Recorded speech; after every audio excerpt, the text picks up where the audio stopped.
Hello friends, आज मैं बात करूंगा आरआरबी एएलपी सीबीटी 2 जिसका कि आंसर की आ चुकी है। तो मेरा भी रिजल्ट था उसमें और मैंने भी अपनी आंसर की चेक किया। कल थोड़ा रात मैं पहले सो गया क्योंकि थोड़ा ड्यूटी से आया था तो थका था। तो 12 बजे उठा, फिर उसके बाद मेरा एक दोस्त फ़ोन किया था, बोला कि रिजल्ट देख लो। तो मैंने अपना रिजल्ट देखा तो जिसका डर होता है वही होता है, तो डरना नहीं चाहिए किसी चीज़ से। मेरा पार्ट बी का डर था।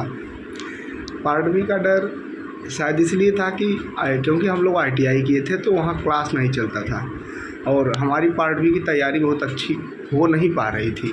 हम पढ़ने की कोशिश पूरा कर रहे थे लेकिन तो नहीं अच्छे मैटर समझ में नहीं आ रहे थे, जैसे कि हमने पार्ट ए में अपना योगदान दिया था। तो फ़िलहाल ये सब बात की बातें हैं। गलती मेरी ही थी क्योंकि और सारे लड़के मेरे ही जैसे थे, उनको भी भगवान ने मेरे ही जैसे सब कुछ दिए थे।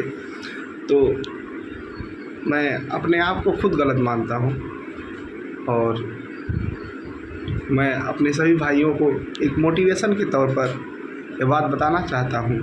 फ़िलहाल मेरे स्कोर सुन लीजिए। मेरे मार्क्स हैं पार्ट ए में, मैंने 96 अटैम्प्ट किया था जिसमें से मेरे 87 क्वेश्चन सही थे और आउट ऑफ 100 की बात कर रहा हूँ, जिसमें से मेरे 87 क्वेश्चन सही थे और काट पीट कर 94.09 बन रहे हैं। और पार्ट बी में मेरे 32 क्वेश्चन सही थे जिसमें मुझे चाहिए 27, लेकिन मैंने गलती 24 कर दिया और काट पीट कर मेरा बन गया 24.9 शायद उसमें भी बन रहा है।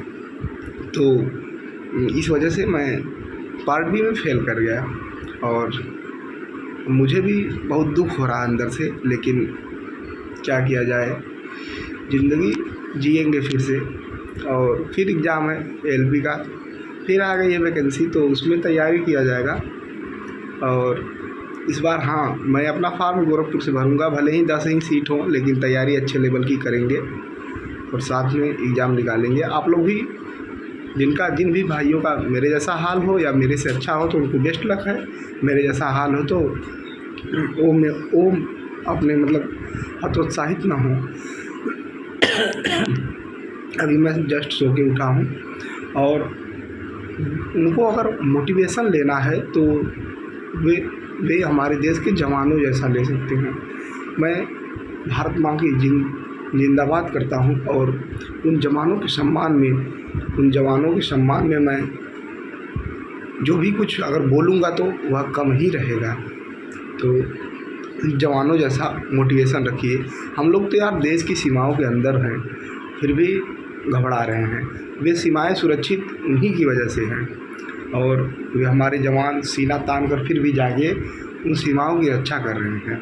तो उम्मीद है कि आप लोग किसी मोटिवेशन की ज़रूरत नहीं पड़ेगी और आप लोग समझ गए होंगे।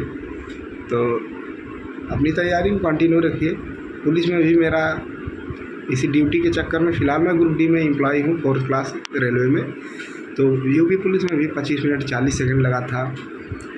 शायद ड्यूटी में सही से दौड़ नहीं हो पाती थी।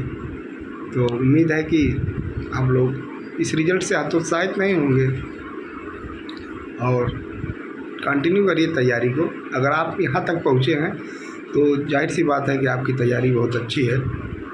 आगे एक आध एग्ज़ाम में आप सफल हो जाएंगे। तो धन्यवाद, जय हिंद।